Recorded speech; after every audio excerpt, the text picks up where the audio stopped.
നമസ്കാരം. വീണ്ടും ഞാൻ ഇന്നൊരു ചക്ക വിഭവമായി വന്നിരിക്കുകയാണ്. ചക്ക ബർഫി.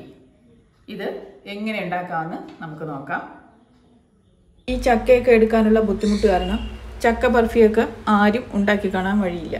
അപ്പോൾ ഈ ബർഫിക്ക് വരിക്കച്ചക്കയാണ് ബെസ്റ്റ്. ഞാനൊരു ചെറിയ ചക്കയാണ് എടുത്തത്. കുരുവൊക്കെ കളഞ്ഞിട്ട് മിക്സിയുടെ ജാറിലോട്ടിട്ട് നന്നായിട്ട് അരച്ചെടുത്തു.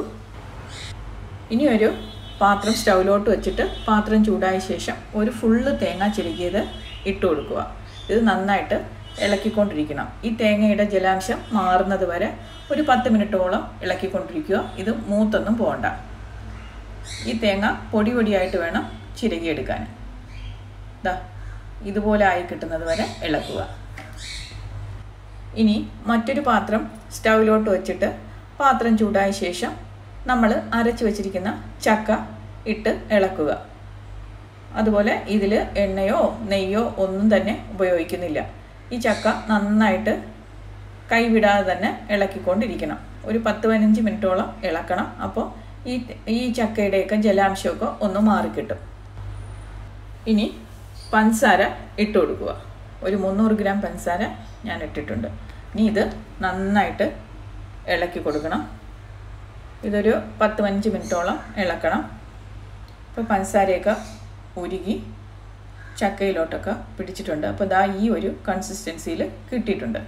ഇനി നമുക്ക് വറുത്ത് വച്ചിരിക്കുന്ന തേങ്ങ ഇതിലോട്ട് ഇട്ട് കൊടുക്കണം. എപ്പോഴും ഒരു കാര്യം ശ്രദ്ധിക്കാനുള്ളത്, തേങ്ങ ചിരകിയെടുക്കുമ്പോൾ പൊടി പൊടിയായി തന്നെ ചിരകിയെടുക്കാൻ ശ്രദ്ധിക്കണം. ഇത് കുറേ നേരം ഇളക്കി ഇത് യോജിപ്പിക്കുക. കുറേ നേരം ഇളക്കുമ്പോൾ ഈ ഒരു പരുവത്തിൽ കിട്ടും.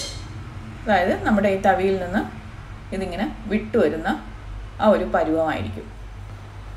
അപ്പോൾ നമ്മുടെ ബർഫി റെഡിയായി വരുന്നുണ്ട്. ഇനി ഒരു സ്റ്റീൽ പ്ലേറ്റിൽ നെയ്യ് തടവി എടുക്കുക. അപ്പോൾ ഇതിൻ്റെ വശങ്ങളിലുമൊക്കെ നെയ്യ് തടവാൻ മറക്കണ്ട. ഇനി സ്റ്റൗ ഓഫ് ചെയ്തതിന് ശേഷം നമ്മുടെ ഉണ്ടാക്കി വെച്ചിരിക്കുന്ന ബർഫി ഇതിനകത്തോട്ട് കോരി മാറ്റുക.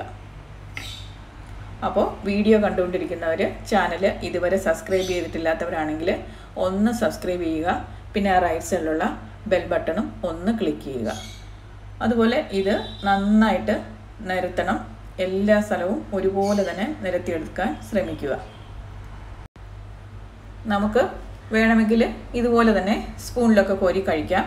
അല്ലെങ്കിൽ ഒരു 2-3 മണിക്കൂർ സെറ്റായതിന് ശേഷം ഇഷ്ടമുള്ള ഷേപ്പിൽ നമുക്ക് കട്ട് ചെയ്ത് കഴിക്കാം. പിന്നെ ഞാനിവിടെ കാഷ്യൂനട്ടൊക്കെ വെച്ച് ഒന്ന് ഡെക്കറേറ്റ് ചെയ്തു. വേണമെങ്കിൽ അതും ആവാം. അപ്പോൾ നമ്മുടെ അടിപൊളി ചക്ക ബർഫി റെഡി ആയിട്ടുണ്ട്. ഇതൊന്ന് ടേസ്റ്റ് ചെയ്ത് നോക്കാം.